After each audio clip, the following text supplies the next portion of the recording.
Welcome, podcast listeners. You are here. It is episode number 140, which is getting dangerously close to like 3 years worth of podcast. You're here with your host, Mr. BudgetPedalChap. You are also here with Mr. Matt Quine. Say hi, Matt. Hi, Matt. Hey. Yeah. It's much harder to flail my arms in the air like a weirdo when I've got this setup. I mean, like the phrase, like the grass is greener. I've always kind of sought after like a professional looking podcast setup where I've got like the microphone, the boom, microphone stand, and the pop shield and everything. Now I've got it. It's a fucking inconvenience, isn't it? Only because I'm lazy. I quite like it, but I've got it set so that I can actually rock in my chair. And if the microphone is getting too close, my chest pushes on the bottom of the microphone and moves it with me so that my face never hits the microphone. Oh, nice. So you've got the perfect setup. Yeah, so I've got as perfect a setup as I can, sort of comfortably. So it means that I can go backwards and away from the mic, and even if I come too close, the mic moves away from me as I'm moving too close to it. Yeah, so it's an idiot-proof setup, which is hopefully. I mean, that's what this is all about. I've just hit my mic stand, haven't I? You won't be able to hear it through the recording because it didn't register a noise, but that's part of. I mean, I can't gesticulate anymore. I feel a little bit like a fighter pilot, where you kind of just all kind of constricted in. Yeah, I think your main problem is you've got it coming from like 90 degrees to your right. Whereas yes. I've got mine coming in at like 25 degrees so that I can still put my arms up either side of me and out to the sides, and I've still got most of the range of it. I just can't go forward with my left hand. Maybe that's my my solution there. Maybe that's my solution. Yeah, I've literally got mine in front of my left shoulder and then coming diagonally into my mouth. I mean, that's we're starting as we mean to go on. Yeah, I did not think what I was saying then. I could probably solve a lot of my problems by having mine mounted on the left side of my chair rather than the right hand side, because I gesticulate a lot with my right hand. So yeah, that's probably a thing you might look into. Indeed, I feel like we've probably talked a little bit too much already. I don't think we've officially even started the podcast yet, have we? But we've talked an inordinate amount of time about the position of a microphone. I do apologise, listeners. This, I mean, we fly under the guise of a guitar podcast, so we should at least try. I can't even knock my acoustic to get a guitar in the background because it's not in my room. I mean, in front of me, I can see like 3 guitars which look really, really similar. So I've got the I was going to say the Pacifica, and it's not. It's a Variax. Essentially, what I use it for is a Pacifica, which is like gloss black pick guard and white pickups. So it's kind of like the Gilmore-y look. Then a little bit further across, I've got the Flying V, which is again gloss black. It's got the Fletch super blends in it, but it's a really similar look. It's like a black guitar with a rosewood board, and then to the left of that, there's this weird, like 70s Jap, kind of Les Paul copy that I've got. It's Fletch's guitar, and I've had it for an inordinate amount of time. Really, really sorry, Fletch. But again, and you can't even go around to his house and drop it back to him. No, but I can by means of podcast apologise for having it for so long. So take this as my official apology. But again, it's like a really similar looking thing. It's like a Les Paul, almost like a Les Paul custom because it's double bound, but it's black. Rosewood board. So like literally, I've got 3 guitars which on the surface look really, really similar. Yeah, so I think we should probably actually start the podcast this week, shouldn't we? Yeah, I suppose. I mean, we're all in the same situation. The reason why we are rambling quite a lot is because we don't have a lot of human contact these days. We don't get to go out of the house much due to global events. So this is like the first time in about a week that I'm talking to someone who isn't a 5-year-old and isn't my missus. So I mean, it's nice just for the have a bit of a talk. Yeah, that's it, for the change. Bit of human interaction. Yeah, that's it. So Matt, how are you getting on with this whole this strange situation? I'm finding it difficult. I can't work from home, so can't I don't have anything to fill my day with that's planned. So like I was saying to you earlier, I've done a bit of tidying in my room. I've like thrown stuff away that's been that like I intended to like not even move with, and it came with us on the move. And I was like, right, it's going in a box, and it's going there, and then I'm going to take that box to the tip, and just never got around to taking it to the tip. And I'm like, right, and I did that in like a day, and then I was like, oh shit, what am I going to do now? And like, I've played quite a lot of guitar. I mean, that's good. That's to be commended. Yeah, so I've done a lot of playing my acoustic. Like I've been trying to teach myself to sing better. Which I did put a video on the was it in the Fret Talk podcast group? Was it in the podcast group? I never keep track because I'm part of so many fucking groups these days. Like, and this is very much like a first world problem that I'm that I'm complaining about here.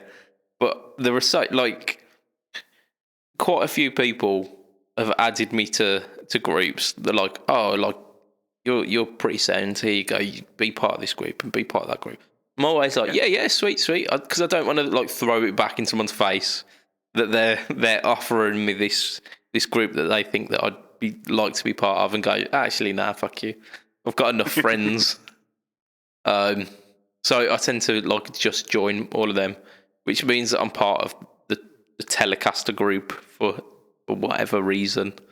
I'm part of like. Do you mean for whatever reason? You own like 45 tellies. And yeah, I do.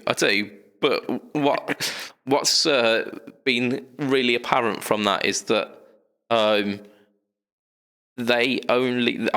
really, really anal about what is a telly. So like, if it's not a Fender, you get some funny looks. Like if it's a Squire, they're okay with it, but they make sure it's like that it's known that they'd prefer it be a Fender. I mean, there's that elitism kind of thing going on. Yeah.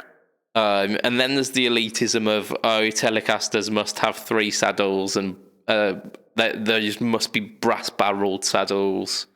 And intonation it's a myth created by the government. And it's really like that, and like it's Telecaster bridge pickups must be like really bright and spanky and twangy, and I'm just like, no, I like tellies, but all of those things you've described are like why, like how tellies were back then, and like they've made them better. Like they've worked out a way to fix that. Yeah. I mean, the whole 6 saddle thing, I can understand. Like if people are a bit touchy about that, because like brass saddles do sound different than like steel blocks or like pressed steel saddles. But like I do like guitars that intonate perfectly, or intonate as perfectly as can be done on a straight fretted guitar, because we won't have any of that like true temperament like the ones that are notched, and we won't have any of that wonky nonsense. I don't think my ears are sharp enough to care. Like it just doesn't matter. It can be out by that much, but if you add on top of that the intonation differences with a saddle, then I do start to notice, and it irks me something rotten because it's something that I know that can be fixed. So I'm like, well, of course I'm going to go for 6 saddles. And then there were like the companies that do like the adjustable brass saddles where there's like 4 screws rather than 3, so that you can like adjust the pitch of each saddle. But they're like redonkulously expensive as well. And so we seem to have gone on to a rant about the Telecaster Group. The Telecaster Group irks me a little bit. But yeah, I've been thrown into groups plenty. So bringing it back onto the original point, which was you telling us about your week. I couldn't be sure of anything that's posted in any group. Yeah, it was in the Fret Talk podcast group that I posted it, just because I was bored and I decided that I'd tell somebody, and you know, it's nice to have a little bit of human interaction, as we were saying earlier. So yeah, I filmed what I'd been doing, which was just a bit of like I'd been spending a bit of time trying to make sure that I could sing in tune. I found that there are a very small range of songs that I can do the full song in tune. I definitely, like, I couldn't be a front man in a band because I'd have to specifically pick the songs, and they don't all fall in the same category. Not even like I can sing one key either. Like, the songs are not all in the same key. It's just I assume it's because I know the songs well enough and I've been singing along to them so long that the longer you sing along to stuff, the more closer to the tune you get. The easier it becomes to pitch the song. When I first started singing, I'd been playing guitar for a little while. I found that I was limited to a very, very small window of songs because I can sing in B. Like, everything else becomes more difficult, and the more I sang, the better my vocal range became, and the more confident I became. The issue that I have is that my vocal range is a really strange one. Largely, my comfortable vocal range sits in a really low part of the male vocal range, because you've got kind of 3 spans across male vocal range. You've got a bass vocalist who can do ridiculously low notes and nothing else, which works in in choral stuff really good. Like, if you're part of a choir, always needed. And or if you're a villain in an opera, apparently they're all bass vocalists. You've got the tenors, which are kind of like the showy off male vocals who can sing beautifully high notes and the comfortable kind of lead singer vocal range. Yeah. And then you've got the baritones. And depending on how good of a baritone you are, you can have like a massive vocal range. People like Tom Jones are classed as baritones, and Tom Jones is an absolute powerhouse of a vocalist. Even if you don't like his stuff, which I'd struggle to name you a handful of Tom Jones songs. Yeah, I'm pretty sure I'd be stuck if you asked me to name 5. So I'm with you. Like, I agree he's got an incredible voice, but it's just not my kind of... Yeah, like he's like, in my opinion, he's not utilised it to its potential. But like, I was watching like the final to The Voice one year. Like, it was just on telly, and like they opened it up with the judges singing a song, and of course William Iams came on, and he was like, there was no auto tune, so he had a really limited part. And then there was like whoever the female vocalists were, and they were like doing some amazing things. I don't even think they had Tom Jones's mic turned on. He was that powerful, he was that loud, and just came in and just like a massive, like massive voice, massive vibrato. So like baritone vocalists can be awesome. I think, and I've not tested this, I think I sit within a baritone range. However, my range isn't Tom Jones big. It pretty much, it starts a semitone off where like the lowest note, kind of the lowest note where you'd expect a bass vocalist to be able to hit really comfortably would be, which is like a low C. I can't get that low C, so it really, really annoys me. Because otherwise, I could just go, yeah, I'm a bass vocalist. I can be the villain. But then, like the upper register of my voice, where it starts to become useful and usable within a band context, it cuts off before you get to any like really serious notes. Yeah. So I'm exactly like you're basically describing my voice. Because I can just about do the lowest stuff, but I can't get any power behind it. So it's really quiet. So that's useless to anybody. Well, and then just in a mix anyway, it's really useless. Yeah.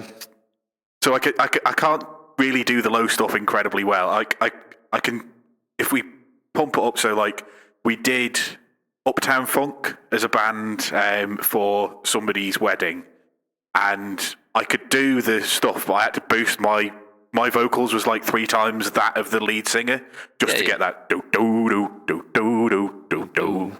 Yeah. I could do it. Obviously, it's lower than that, but I could do it. But we had to boost my thing way up, and I had to have the track playing in my ear so I could keep in tune. Because with everything else going on, I couldn't keep in tune. I'm not the best at doing the backing vocals like that. So I had to have that in my ear, but I could do it. But like I don't have any power behind my vocals there. And then the higher up I go, I can get more power behind it, but I've got a very limited before I just hit a thing where like my voice just cuts out. Like I get to a certain point and then the next note just isn't there. And then if I go falsetto, I've gone like 3 octaves above where that last note was. And there's just a gap. And I'm like, where's all those notes? What's happened to them? Yeah, like the legitimately useful vocal range is like, oh, that's gone. Yeah, that. Yeah.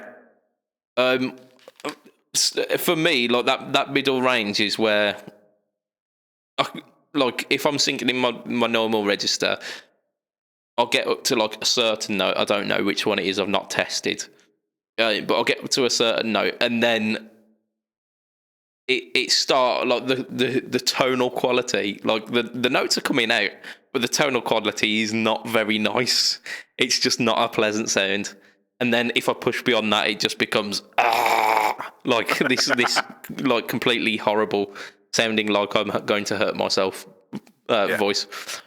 But my falsetto does cover that range, but it does what your bass range does, where it's so quiet, it's not very useful. You see, my falsetto is still lower. So, like, the bottom of my falsetto is where a lot of people would sing naturally.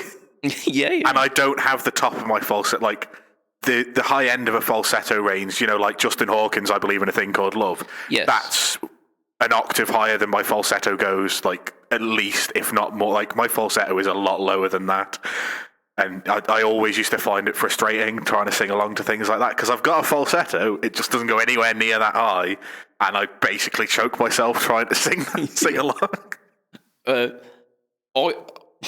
I do have that vocal range. I used to have a little bit more on the top end of my falsetto. I'd be able to sing. I don't know how familiar you are with the Darkness's back catalogue, but there is a song called Girlfriend. Yeah. In that song there is an incredibly high note, and I could sing that, and I don't think I can anymore. But the problem with that is I have to expel a lot of air whilst doing it, which means that it's twice as loud as any of the rest of my vocal. So, again, making it pretty fucking useless. Yeah. But an amazing party trick that me and Yeomans would do after maybe 1 or 2 drinks at bars, because the music's loud already, we'd just sing falsetto harmonies to everything. Much to the delights of our fellow patrons in the in the bar. Yeah, it's something we still do to this day, and we annoy the piss out of everyone else in the pub. But they shouldn't go to the pub then. That is how you're going to get annoyed by other people in the pub. Don't go to the pub. Well, I mean, there's kind of people are annoying. Yeah, there's an acceptable bit, but this is. I mean, like I said, we don't wait until we get drunk to do it. Fair, yeah. So, yeah. But yeah, like I've been trying to bring it back around again. I've been trying to like teach myself to sing a little bit better, and you did post up a track. And what was that track? Sorry, because I did watch it. It was "I Will Survive" originally by Gloria Gaynor, but there's a version by Cake, which is where I got the guitar part from. It's actually a song that we're doing in the second band, and our vocalist does it far better than me because he like blends the two versions together. So he does bits in a male vocal range and bits pushed into like almost where Gloria Gaynor's getting, and does it nice and clearly. And I basically have to to get myself to sing in tune for a period of time, and I said this in the post, I've no idea what it's called, but I basically push my voice into overdrive where it's like got a bit of gravel on it. It's like a bit of like... Bit of grit. Bit of grit on the edges. Like a tube screamer for your voice. Yeah, exactly. But we're whipping it back around the guitar. A natural tube screamer. It's like pushing your amp into overdrive and just pushing everything that little bit harder, and it seems to be the only way that I can stay in tune for certain songs. Like some songs I can, but I have to be quiet if I'm going to be singing it normally. Yeah. But for the most part, if I want to sing loud, I have to push the voice into overdrive, and I don't even know what it's called or whether it's even a thing, but that's what's happening in my head. Oh, it's vocal fry, isn't it? Is what they call it, where your voice box is basically... Because the voice box is two flaps of skin, essentially. Wanky. Thank you very much. And it's a bit like... Have you ever done that thing where you put like a blade of grass between your two thumbs and then blow on it? Yeah, and it makes a... Yeah, it makes a vibrating sound. It's a bit like that, but with two flaps of skin that are doing it. And it's designed to get... to work with like a certain amount of pressure, so a certain amount of air pressure behind it, and once you start pushing more air pressure than it can cope with, it then starts overextending the flap. Yeah. That's the podcast title, isn't it? I think that is. You need to write that down. I think I do, yeah, because I always forget these things. Overextending this. Okay. Yeah. So, like, that's like a tenth of what I've been up to, but the rest of it is just...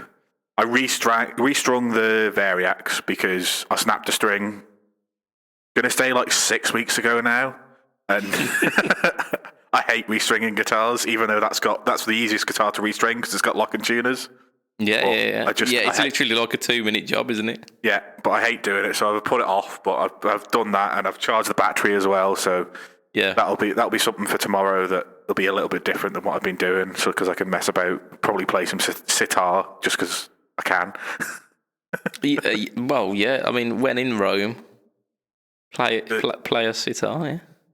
The worst thing about this is before the lockdown happened, I left my pedal board in our practice room, which is the garage of the keyboard player. Unfortunately, that means I don't have access to most of my entire pedal board, which is like 17 or 18 pedals, which means I'm restricted to like 50 pedals. Yeah. And I'm missing the ones that I like the most, so I can't use any of my Hello Sailor stuff, any of my Tate Effects stuff.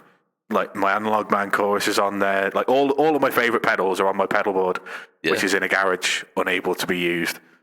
So I'm having to make do with other pedals. Again, it sounds like really first worldsy problems. Like, oh no, these I can't get to these like 13 or 14 pedals. I have to use this 50 odd like the stack of 50. Yeah, it does. But, like, the worst thing is, if I'd had access to my pedal board, I would have done some budget pedal mat, because I would have actually had the time, rather than just saying I'm going to do it and then never getting around to it. Yeah, I would have actually just taken them off the board, put them onto my mini pedal board, have basically just a tuner, the pedal I want to demo, and then I could have filmed it, and it would have been really easy. But I don't have access to any of the things that I want to demo. that times, man. I mean, you could do budget pedal mat with the crap pedals. I mean, I'm not exclusive to good sounds on the Budget Pedal Chap channel. Yeah, I'll see what I can get motivation to. It's just, to be honest with you, I've been doing quite a lot more playing plugged straight into the amp, because why not? Yeah, it's my favourite way to play. It's a good sound, isn't it? It's a really good sound. Yeah, and like because the Marshall Origin has a boost in it as well, you can do rhythm and lead with just a foot switch. Nice. And like, that's all really, like, I'm starting to think more and more that that's all you need, and maybe my 15 or 14 pedal board is a little bit You may have wasted half of your life. But, it's a bad epiphany to have, that is. But it's definitely not a waste, because there are so many good sounds on that pedal board that I couldn't do. Like, the Origin is good, but those sounds are better live than I've just hit my fucking microphone stand. It's okay. I mean, these things will happen. Yeah, but so a little bit disappointing, but like I say, playing direct in, I use the Variax. Like I say, I've only just charged the battery, so when I've been playing the Variax, it's been magnetic pickups, because they sound great, and Strat neck pickups. I want a Stratocaster. Yeah, you do. And we've been kind of goading you into that, haven't we? You have, and I haven't redeemed any of my refunds, because I don't trust myself with the money at the moment. But the closer we get to the holiday, I'm going to have to at some point, because obviously I can't fly to the States at the moment. Well, that's it, isn't it? Yeah. You're literally not allowed. So I'm going to have to. And then if I've got extra money sat in my account, dangerous I might end up spending it, and I don't want to. I mean, the problem's there when you don't have money sitting in your account. So when you do have the money sitting in your account, I feel exactly that pain as well myself. I took a sneaky peek over to the time. We've not even halfway through what we've been up to, and we are definitely halfway through a podcast. So I'm going to whiz through mine real quick. I've largely not done a lot of stuff. I mean, I've been more productive in terms of the like editing the audio for the live cast that we did last time with Xander. I'd done that within 2 days, which is something that I don't usually tend to find time for until I absolutely have to. So it's usually like Friday or Saturday before the Monday when it comes out. Whereas this was done by like Tuesday. I've recorded a few demos. Like the last week, as we're talking now, would have been the BudgetPed's Swamp Thang, which is essentially like a brown face tremolo circuit. Tremolo's awesome. I do like it. Yep, I can agree with that. Yeah. The only thing that was like a slight problem with it, and it's a problem with tremolo circuits, is the volume dip. I mean, that's universal across all tremolos. The moment you start cranking up the tremolo, it starts to, like, your perception of the volume starts to dip, and it sounds like it's cutting volume. There was one tremolo that I owned that did away with that, which was, strangely enough, Boo Electronics, which is like a kind of like a British boutique kind of thing. You don't hear so much from them anymore, but they're still going. And they had they had a trem, which I got in like a trade or something, and it had a rate and a depth, but it also had a volume on it. So you could, like, once you'd found the tremolo sound that you liked, you'd set the volume to boost it a little bit, which I thought was a wicked idea. And it is something that I could potentially mod this Swamp Thing to do. I know how to make a boost circuit. So, like, I could do that. So the Swamp Thing was last week. I've already recorded the one that's up. It will be up this Friday, or last Friday for you listeners. Trying to work out how time works again. I think it's already up as a preview on my channel, because I've already uploaded it, and it's the JetPed's Mutron, which is like a auto wire envelope filter funk machine essentially. Have you played an auto filter pedal, like an auto wire or anything like that? No, the one time I've used an auto wah was back on my Vox VT50. That was the amp that I very first gigged with my school band. I bet that was terrible. Yeah. Yeah. Like, at the time, being a 15-year-old who had been playing guitar for about a year and a half, it sounded fine. Yeah. Having since bought several valve amps, several pedals, the VT50, it was not the first gen, it was the second gen one. And I think we're in gen 3 or 4 now, so I think it was like 2002 or 2003 amp.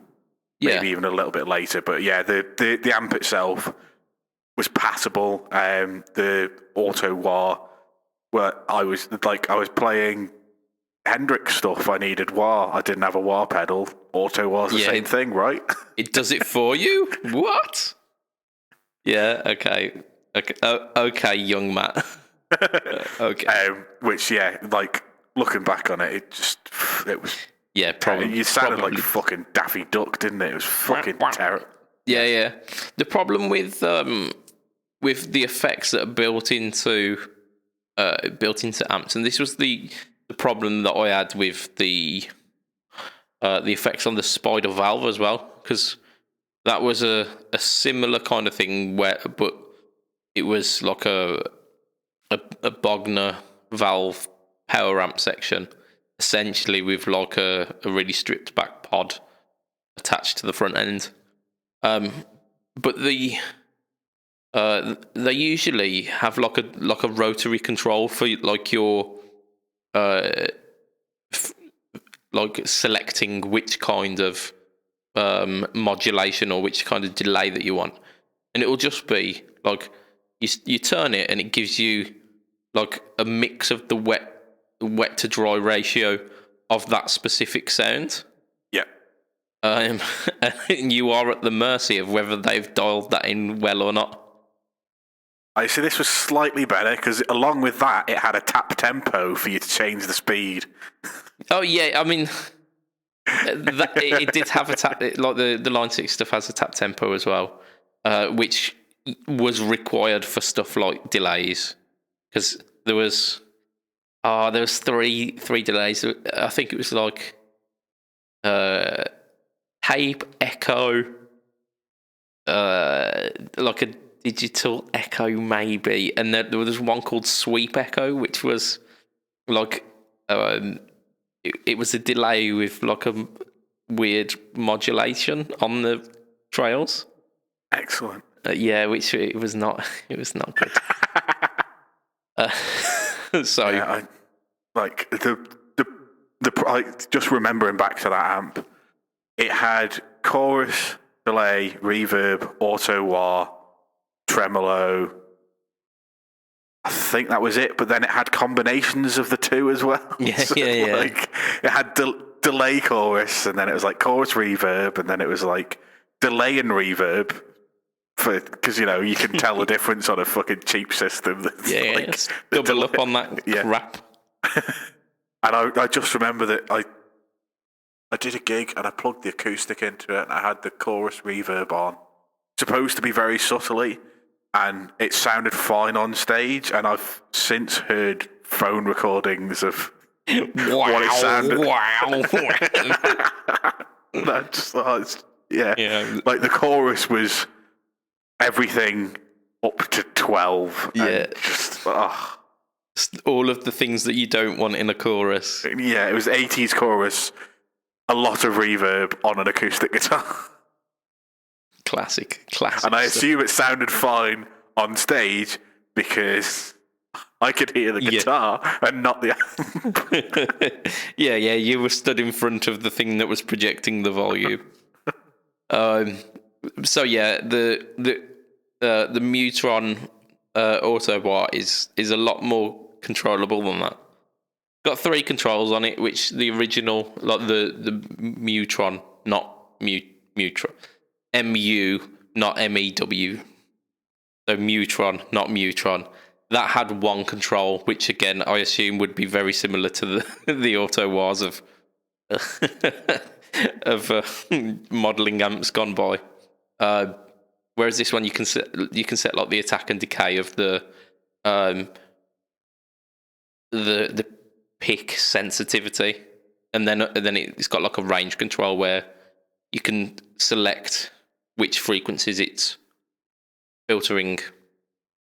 It's quite interesting.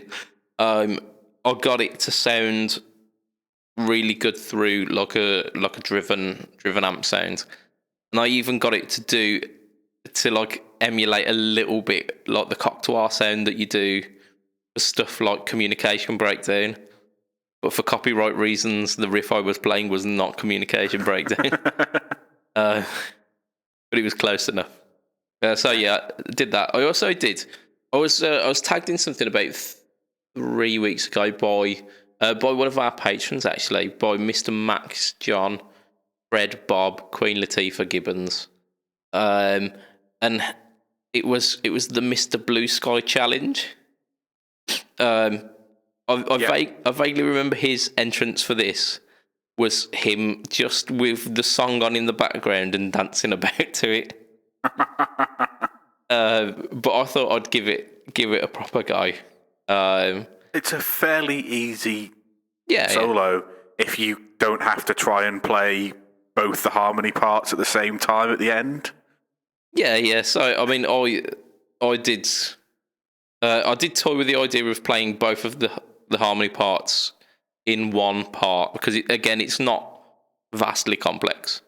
But I did it as 2 separate tracks, as would have been done on the recording, I assume. Yes, it's definitely 2 separate tracks. Yeah.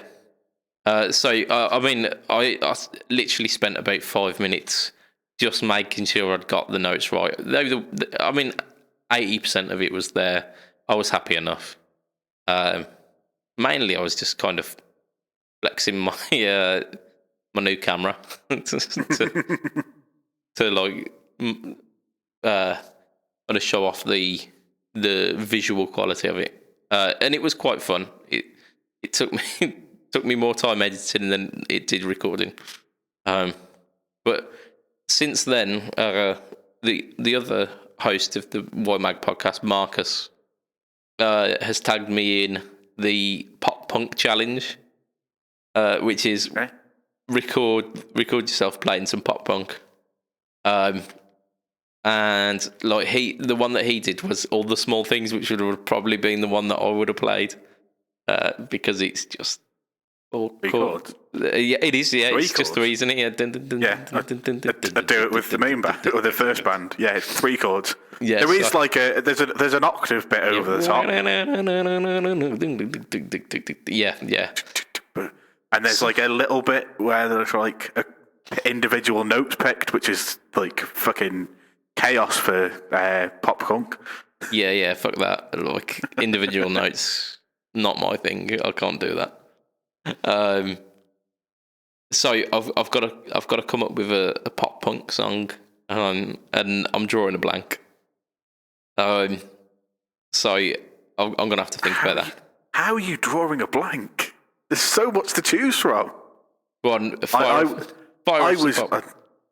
it depends. Are you wanting proper simple pop punk, or are you wanting like pop punk that was classed as pop punk but is actually musically challenging or musically not 3 chords?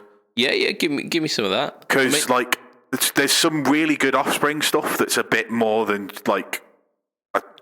Off the top of my head, I'd have to go and listen to the tracks to remember the names. Because shit with remembering the names of the tracks, but yeah, there's some more difficult or more musically fun stuff in bands like the Offspring or Weezer. People called Weezer pop punk, and again, they've got some stuff that isn't just 3 chords. Yeah, but like for pop punk, I'm fully expecting kind of strumming pattern. Things like Basket Case or that kind of.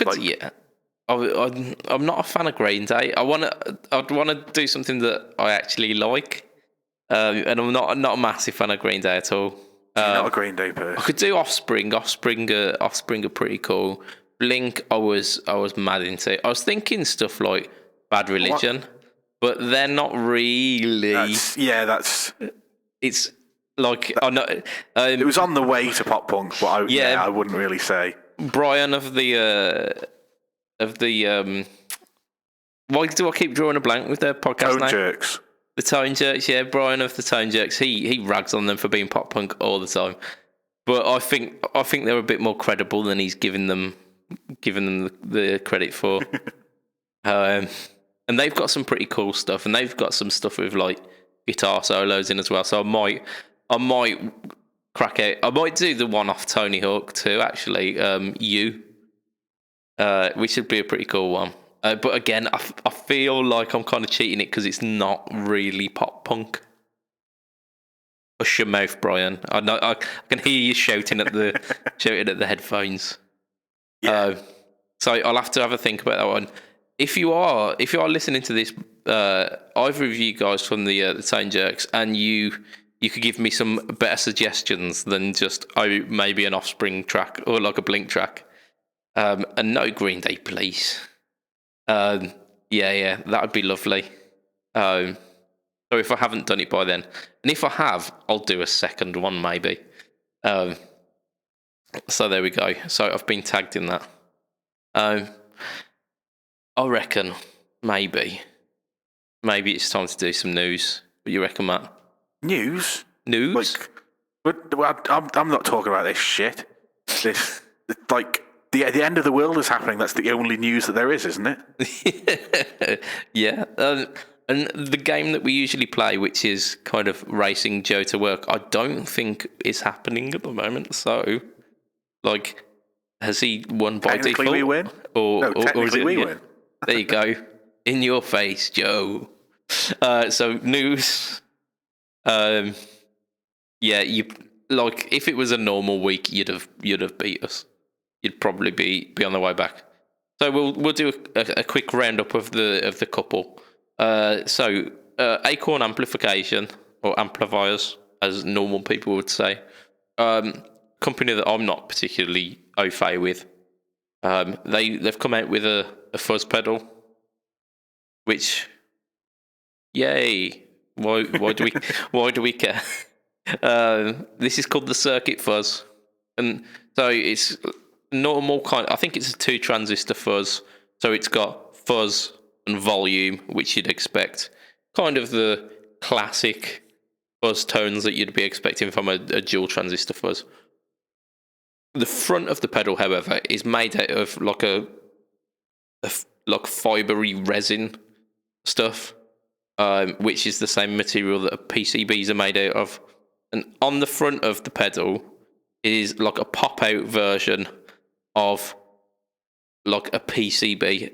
And if you go on their website, there are instructions on how to populate this PCB to turn it into a booster pedal. So... Okay. 2 pedals for the price of one. Well, 1.5 pedals for the price of one. And all you have to do is put the other one together. Yeah, well, you have to put the effort in. Everyone gets one for free. Second one, it's all on you, buddy. And I like that kind of moxie. I think that that will go far. That kind of that chutzpah in a pedal company. Yeah, I like the idea of that. I mean, I've never attempted to make a pedal yet. I'm slowly like going insane doing nothing at home, and the more I think about it, the more I want to maybe give it a go, but I don't know where to start. I don't know what I'm doing. So I haven't pulled the trigger yet, but I am sure by the end of this I'm going to have attempted to make a pedal. Yeah, I mean, I could give you like some hints as to what to do, because I have made at least 3 pedals that I know of. No, I've made a fair few. I mean, I've got one sitting here, which is just one that I've got one sitting. Oh shit! There goes a wrestler, but yeah. I've got one sitting here. Yeah, that is a classic. Yes, so I mean, original run. There we know. We know that there are at least 2 that I have made, so I'm pretty much classed as an expert now. But if you wanted like actual expert advice, Stuart is a man who will always give you time with that stuff. Hello Sailor Joe will do that. I mean, Joe Richardson of Everything Joseph fame, and of literally the guy who we just quoted as we won the news. He's made his own pedals, so he'd be able to help you out as well. So there's a bunch of people you could draw on for this, and it would potentially be like a really cool podcast topic for all of those people going a little bit stir crazy and thinking, I want to do something. I want to make a pedal. So we'll potentially look at some places that you can go to make a really, really good start, like a really, really easy first crack at that hobby. Because there are kits that you can get that largely idiot proof. I think that's probably where I need to start, at something idiot proof. Yeah. Bearing in mind that the Telecaster that's behind me that you probably can't really see because there's a dressing gown hanging on the hook as well as the thing. When I put that back together, the Silver Sparkle one, I kept wondering why the pickups didn't sound great, and then I opened it up because I was like really confused. I never put the ground wire back. So you're getting yeah, so I'm getting a weird hum from it. There's no ground wire in it, so I need to go out and buy myself a small piece of wire. I have no idea where it's gone, and put the ground wire back to, I assume, the bridge. You solder it? Yeah, no, but obviously the bridge is one end, but which part of the circuit do you solder it to? There's a large blob of grounds that go onto the back of a pot usually. Okay. I thought it would be the back of one of the volume pots, but like I wasn't 100% sure. Yeah, so yeah. Usually it's that. I believe, yeah, don't lynch me if I've got that wrong, but I'm pretty sure, because it's all dumping the grounds from various areas into one given point. I basically what I'm going to do is when I get round to doing it, I'm going to ask somebody like Joe from Hello Sailor, because I know he's made guitars and messed around with guitars and stuff. So yeah, I mean, I'll double check with somebody like that. We've also got the guy who I mentioned not so long back in this podcast, Mr. Fletch. Oh, Fletch Pickups. He knows 1 or 2 things about guitar wiring. Well, I'm trying very hard not to just send him the scratch plate and say, can you put better pots on this, a better switch, and whilst you're at it, I know you don't make wide range humbuckers, so will you rewire these into something? To be fair, he's a pretty nice gentleman. I'm pretty sure he'd do a competitive quote for that. So yeah, that is the circuit for us, and I think I did have the price somewhere, and I've not written down the price. I think it was like $149 or something like that. So I mean, that's 2 pedals for $149. Doesn't seem so bad. Sounds like a good idea. It does. I'm waiting for like people to do it the other way around, where they like sell a boost circuit, but on the front is the PCB for a much more complex circuit. So they're essentially doing a little work and making you do the majority. That'd be quite funny. If let's use our arbitrary scoring system. Go on. 21, 22, or 24 frets out of 10. I think 21. That was kind of the middle ground, weren't it? Just as a translation. Have we discussed what the 21, the 22, and the 24 actually means? On our last cast, yeah, but so... Did we? I thought we discussed it after the cast. Maybe we did. So, arbitrary scoring system, we before we were doing out of 10, which doesn't make sense if it's frets. So, 21 is a normal amount of frets to have. It's okay. It's decent. 22 is kind of god tier. It's one better because you're not having to push an entire tone and a half to get up to that glorious high E. And then 24 is for children. So he's no bueno. Yeah. So 20. I think 21. Yeah, 21. I'll go for that. Right. So 2 notes. This is just going to be a quick mention because again we are far too deep into this podcast to do any more in depth. 2 notes. Wall of Sound is it's a free plugin. It's always been free to download, and you'd get like a 30-day trial essentially. The 30-day trial would run. You'd get all of the access to all of their IRs, which I get told off for calling them IRs because they're not static IRs. They're you can manipulate them in all different ways. If you want to know how that works, I'm not going to explain it on the podcast. Go to YouTube, go to Pedalboards of Doom. Jeremy from 2 Notes, when we interviewed him, explains it much better than I can. It's a great piece of great piece of software, and I've started using it on my demos. Where before I'd use the static IRs and use like the free ones that Celestion give you if you go on their website and sign up to their newsletter, which sounded great. Like no problems with that. Then I downloaded Wall of Sound after the Birmingham Guitar Show, after hearing it there and being blown away with it. And it's where the standard IRs are like a nice snapshot. It's like a decent quality recorded guitar tone. The Wall of Sound stuff sounds like it's in 3 dimensions in comparison. So I've started using them because they just sound better. But because of this worldwide pandemic situation that's going on, they've decided to release until the 30th of April. Until the 30th of April. If you download it, you get a permanent license for 2 of the IRs on there, like a 412 cab and a 212 cab, and they sound really good. Those are the ones that I use on my demo, and I've had no complaints. So yeah, get on it because they're really good. And for anyone who's thinking of doing any like home recording, because I know you were kind of toying with the idea, weren't you, Matt? Yeah, I need somebody to teach me how to do it, though, so I'm going to collar you either, probably not after this cast, looking at the time, but I'm going to tie you down for an evening this week to teach me. Oh,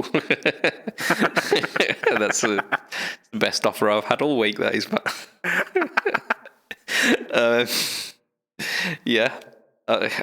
we have got a brilliant podcast title, but that might pip it, to be honest. So yeah, I'd suggest anyone who's curious about home recording, just go and download it anyway now. Just go ahead, because you'll get that free license for the lifespan of you owning that computer, pretty much. So yeah, use it now because it's brilliant. And even if you only ever use it once, 3 then. This week, Matt. Yeah. We've got 10 minutes. In fact, we haven't. We've got 5 minutes. Yeah, we've got 20 minutes. We know how this goes. We do. Let's not fool ourselves. We've got up to probably about half an hour's left. So we're doing a telly special because tellies are good. Yeah. As we said at the start of the podcast, tellies are good. Telecaster forum on Facebook, however, not so much. I don't think they'd approve of these Telecasters too much. So I'm gonna. So what you're saying is you've not gone for a 1952 telly. Yeah. So this week I thought we'd struggle for a bit of news, but apparently there's more out there than I thought. So 3 companies have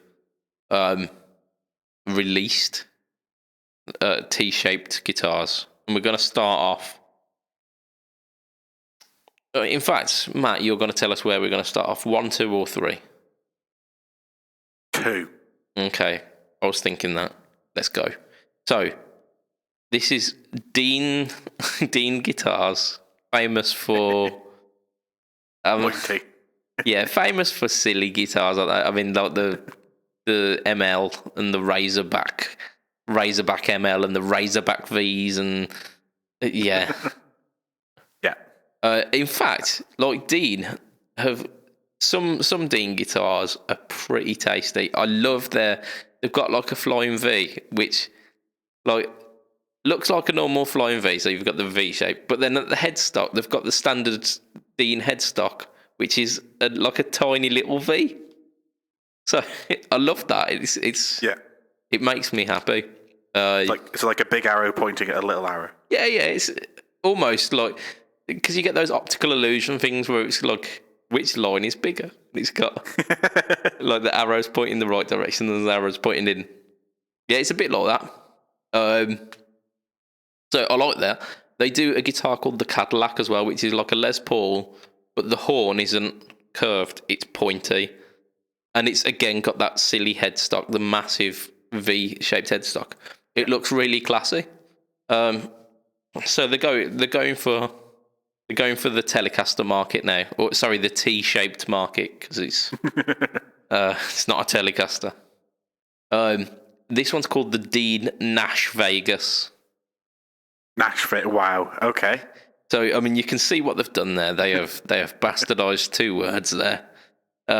This is a T-style guitar. So this is, straight off the bat, dual humbuckers. So we're veering away from Telecasterville. 22 frets though. Hey. Yeah. Okay. Okay.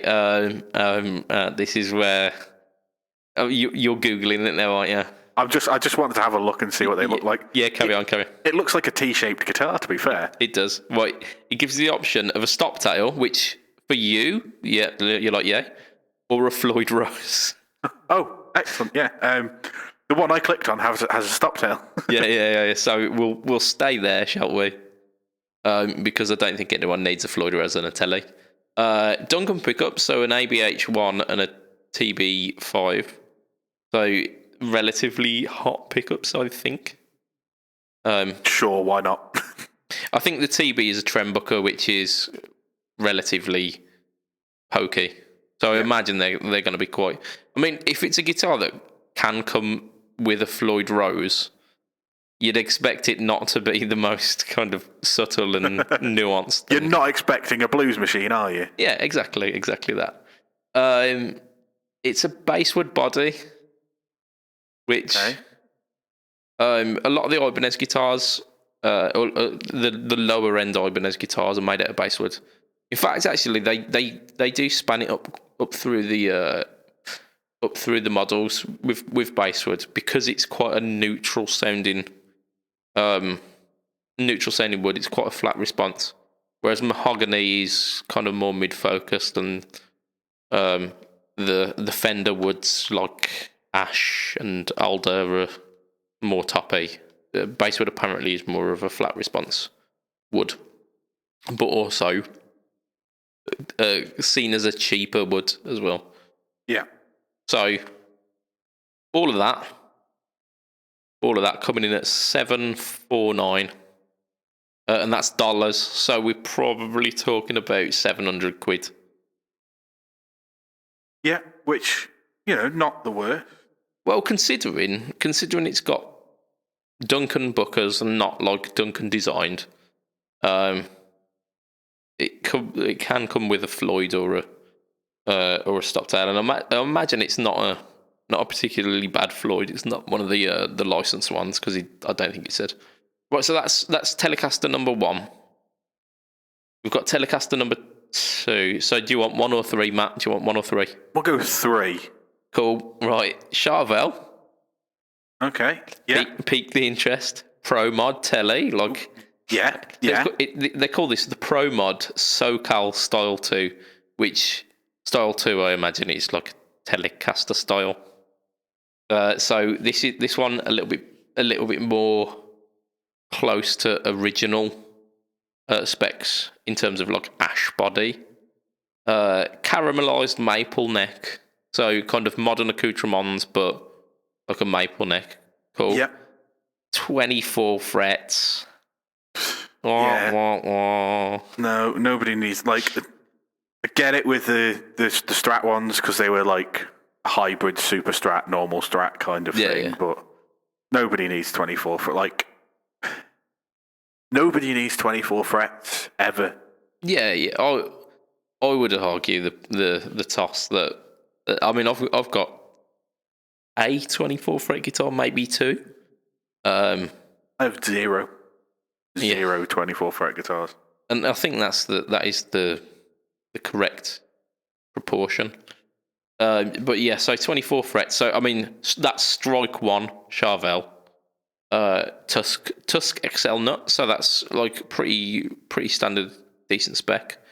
A Goto trem system, like Strat style trem system on it.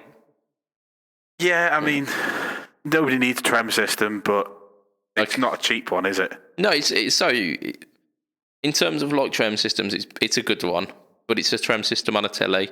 So that's Strike 2 Charvel. Looking here, you can get it without. Oh, without the trem? Here is one without a trem. It's got a like Strat style telly style bridge in that it's a 6 saddle. Strat style telly. It's a 6 saddle bridge, but it the modern covers one. it covers the back pickup as well. So not. Why am I saying back pickup? I sound like a 5-year-old. The bridge pickup. It covers the back pickup as well. Yeah, the bridge pickup is mounted to the bridge. Yeah, for our American listeners, I do apologise for Matt literally calling you all out as children there. What is that an American thing? Is it? Yeah, the Americans. Okay, I didn't. It's fine. I would say exactly the same. It's a bridge pickup. It's at the bridge of the guitar. And whilst we're here, grey is spelt with an E. Colour has a U in it. And it's called aluminium. Yeah. Solder as well. Solder. There's an L in there. Not solder. Solder. Yeah, that's the start of something else. If you solder, you're gonna have to buy your flowers first. So yeah, ash body, caramelized maple, which sounds delicious. 24 frets, Tusk XL nut. It's got Fishman Fluence pickups, which Fishman Fluence, people are talking about them like they're something good. I'm okay with that. But it's Fishman's Fluence humbuckers. Ugh. Okay, so what you're saying is we've gone for a telly thing and then you've picked 2 HH guitars for the first. I mean, I know it was 2 and 3, but yeah, HH, like. Yeah, so I mean, like immediately we went from going, oh, there's a Pro Mod telly, nice, to going, yeah, like, yeah. It, like the thing about the Pro Mod Strats was you could get it in a HSS, which is obviously, as we've discussed fairly regularly in the last few weeks, a really good version of the Yeah, the it's Stratocaster. It's like a versatile. And they had proper pickups in as well. Yeah. And they had an SSS version for those who didn't want to go for the HSH. I think they also had They had a HSH as well. An HSH, yeah. And they might have had a HH towards the end. I think there's so many different ones in that Pro Mod now. Yeah. So you've got your bases covered there. So I mean, we might see later on down the line the correct version of this, but it's not quite there yet. So like a slight redemption to the fact that they've got humbuckers in a telly. It does have a single coil mode, and apparently, with Fishman Fluence pickups, the single coil modes are not absolute wank. So we might be onto a winner that one. Got 3 settings essentially. It's got a flick switch to make the pickups go from like hot mode to PAF mode, and then you've got like a push pull pot on the volume, make it into single coil mode. So I mean, it'll be okay, but it's not quite the wow that we were expecting from the Charvel stuff. Yeah, it had the opportunity to be something that both you and I would have tried to go and play as soon as this is all over. Yeah. And I certainly won't be. I can't imagine. No, I don't think I will. And one of the like massive drawing points to the Pro Mod series as well was not only the fact that they were like pretty well spec'd and like versatile super strats. It's the fact that they had these amazing colours as well. Oh yeah, like there was 4 or 5 colours on the first version, and they added to that as well, and they were all like different. Yeah, like even the orange, which I'd normally be like, okay, it was a nice, it was a classy enough orange that I would have went, yeah, I'll happily have that. They had like the shell pink version. They had like a kind of a dusty baby blue color as well. They were knocking it out of the park with these finishes. And in the tellies, in the Pro Mod, the Type 2, should I say, they've got black, they've got white, and they've got natural. No. Yeah. No. So I mean that is it's a swing and a miss. That's it. So maybe like round 2 of those, we might be looking at them being pretty awesome. Right, so final one. Yeah, telly number one. Bit like Blind Date, this is, isn't it? Telly number 1. Godin or Godin. It's spelt Godin, but it's apparently pronounced Godin. Yeah. Stadium HT, which is it's like if you described what a telly looked like to an artist who hadn't seen a telly before, they would probably draw something that looked like this. So it's a bit uncanny valley where it's not quite telly enough to be full telly. It's a bit softer than a telly in its aesthetic, but unmistakably telly looking. Yeah, you'd like if somebody asked you to say what shape is that, you'd say it's a T shape. Yeah, you'd say it was a slightly different version of it, but it's definitely telly-esque. Yeah, T inspired. Yeah. This one has got the correct pickups, so it's like a telly bridge, telly neck, single. Godin's own made pickup, so Godin custom Cajun for the bridge, which I believe is slightly hotter, which you would expect from a Cajun pickup, and then a GGS3 for the neck, which means nothing to me, but I assume slightly more vintage inspired. It's got a 3-way switch, as you'd expect with a telly, which is slanted.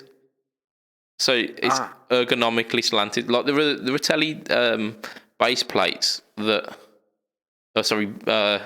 control plates. Sorry. Yeah, that do that. Yeah.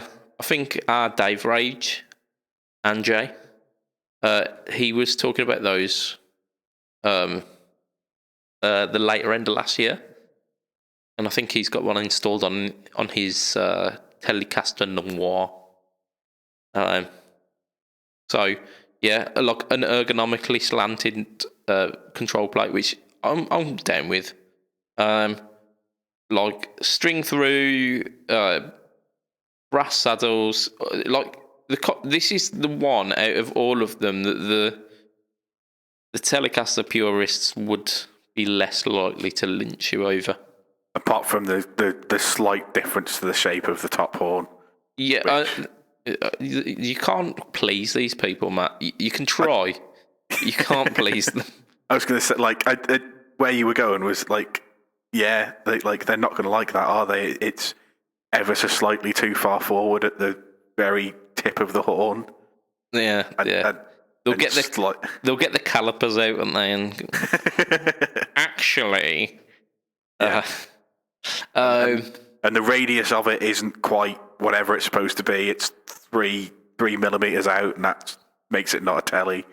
Yeah, that's it. That is exactly. But this one, it falls at the final hurdle again. It's a basswood body, and I'm just like, if you would have made it out of ash or alder, this would have been like your top quality one. This would have been god tier.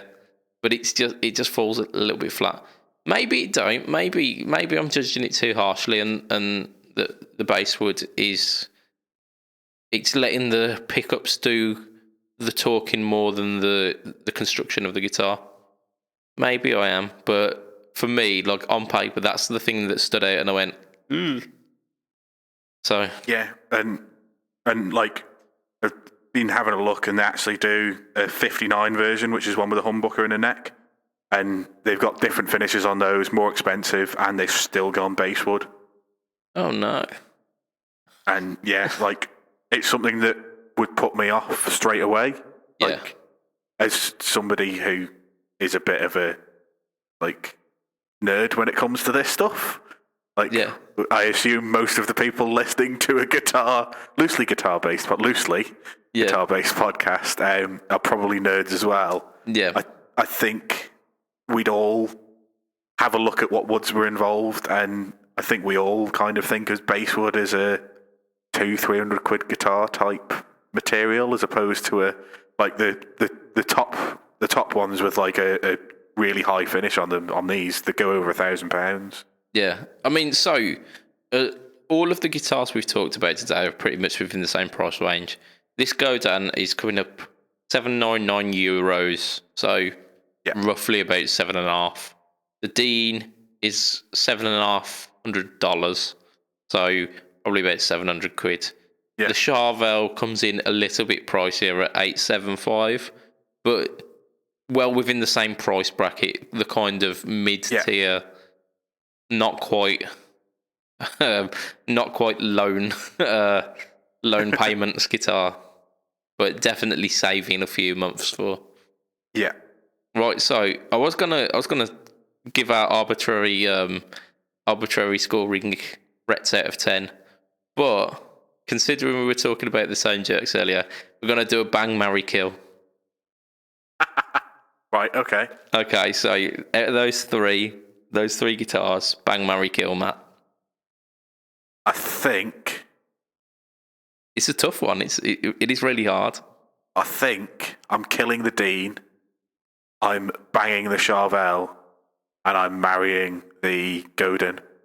Okay, I'm pretty sure I'd go for that myself. Although I am on the fence, so I'm going to go the other way around. Again, we're gonna kill the Dean. Because I don't think it's doing anything for either. It was too far away, wasn't it? It was. Yeah, but like the red finish in that Dean was possibly the best out of the lot of them. I like the red more than I did. I don't think it redeems the guitar though, does it? It doesn't. No. So kill the Dean. I'm gonna bang the Godin. And I'd probably bang the Godin more than once. But ultimately, I'd end up marrying the Charvel because yeah, it was definitely between those two, wasn't it? Yeah, I think even though I am opposed to the fact it's got humbuckers, I'm not too sold on the fact it's got 24 frets. I think those are things I could live with, and if I was playing it, I think this is the one I'd probably end up gelling with the most. Yeah, I get that. Yeah, and I think that's a lovely, lovely place to end our podcast for this week, isn't it? I can go with that. It is. So, for as little as $2 a month, you can be part of the Patreon crew. You can support us on Patreon. It's patreon.com/frettalk to find out basically what happens. One of the things that happens at all tiers is you get your name read out on this podcast, and the second week running, I have not written the names down, so I'm going purely on brain thoughts here. So we've got first Patreon patronizer, Adam sorry, it was Andrew Bimpson was the first one. Then Adam Yeomans. Then Doug Christ. Then Joe Richardson. Then Max John Gibbons. Then our newest patronizer, Huge Erection. I think that's it. I believe so. I don't think you've missed anybody. That's cool. If I have missed you, I'm very sorry. I will listen back and I'll tag it onto the end as a very special readout. I don't think I have. If you want to catch us online, you catch me at BudgetPedalChap at pretty much everything. It's Facebook, Instagram, YouTube /BudgetPedalChap. Every week you get a video over on YouTube and Instagram. I'm releasing a lot more stuff recently, funnily, because the world has come to a standstill. We've got a podcast group, which you absolutely should be part of, because Matt releases videos of himself singing, and I'm sure there'll be other videos as well. Like I'm gonna go stir crazy. I've got a tripod with a shotgun mic that I can plug my phone into, which is a dangerous thing to have hanging around when you're stuck in a house and can't leave. So there'll be other videos of something at some point, I'm sure, even if it's just me dicking around with pedals or playing the blues or whatever. I mean, that can either be taken as a promise or a threat. And I'm happy either way. Matt, you are also heel_MattQ at everything. Twitch, Twitter, Twinstagram. You're also on the Bad Bookers podcast. I am. And so get some Bad Bookers in your ears. Now is the time, considering we've all got a little bit more spare time on our hands. Get some Bad Bookers into your ears. Yeah, so just if you actually do want to listen to some Bad Bookers, we're not releasing podcasts at the moment because there's very little wrestling left. Yeah. It's still going, but it's all pre-recorded, so spoilers are out beforehand. So what we're actually doing at the moment is at 8 o'clock on a Sunday, which clashes with this live stream, our live streams for the Fret Talk podcast. No. But at 8 o'clock on a Sunday on the Bad Bookers Twitch channel, which is twitch.tv/badbookers, we're doing watch-alongs of old pay-per-views. So we're going through our favourite pay-per-views. It's actually put out to Twitter, so Twitter decide what pay-per-views they want us to watch along with. So we watched WrestleMania X7, which is supposed to be the best WrestleMania, which I agree with. We watched that 2 weeks ago. Last week we watched Royal Rumble 2000. And yeah, we're just going through old pay-per-views because the WWE Network is free at the moment. So normally it's free to new subscribers for 30 days. They've extended that to free to everybody until this blows over. So you can go and watch the WWE's old back catalogue. Anybody can go and do it. So yeah, we're utilising that. We're starting about 5 minutes before we actually start watching so that people can start at the same time as us. And we're just like reacting to what's going on as well as talking about the wrestling that has happened, having a bit of interaction with the chat. It's a way to keep us all going without going through the dirge, because obviously there's not much news in the way of news. There's not much in the way of like talking about the week's content, because it's all done behind closed doors. There's very little new matches happening because it's very difficult to do a wrestling match behind closed doors because they have to talk to each other. And when you can hear that, it takes away, like if it's in a room with 1,000 people plus, those people in the background cover the noise of the wrestlers talking to each other. When there's 5 people in the room, because Florida have implemented a no more than 10 people in one space thing, you can hear them talking to each other, so they have to do it as silently as possible. And yeah, wrestling just doesn't really happen. So we're keeping the podcast crew together without releasing full podcasts. Yeah, I'm down with that. And I'd like to think that in a couple of weeks' time, when there's absolutely no guitar news, we're going to do something really similar where we like flick through old guitar magazines and report on it as if it's normal. Brand new. Yeah, as if it's happening now. Let's try. I think we should try that for the next one. That sounds like shits and gigs. That does, doesn't it? That sounds amazing. Let us know in the podcast group if that is something you'd like to listen to, because I think me and Matt are psyched up for this already. Yeah. So that's a wonderful place to end, isn't it? So from myself, Mr. Budget Pedal Chap, and Mr. Matt Quine, say bye, Matt. Bye, Matt. It will be a tatty bye and good night for this week. Ta-ra a bit. Bye.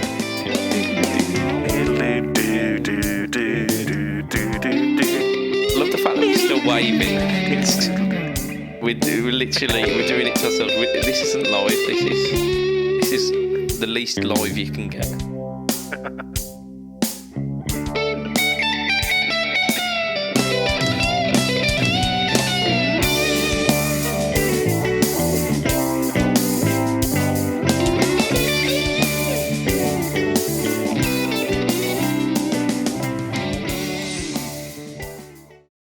I think we need a shit joke, don't we? We need a shit joke. My wife told me to stop acting like a flamingo. I had to put my foot down.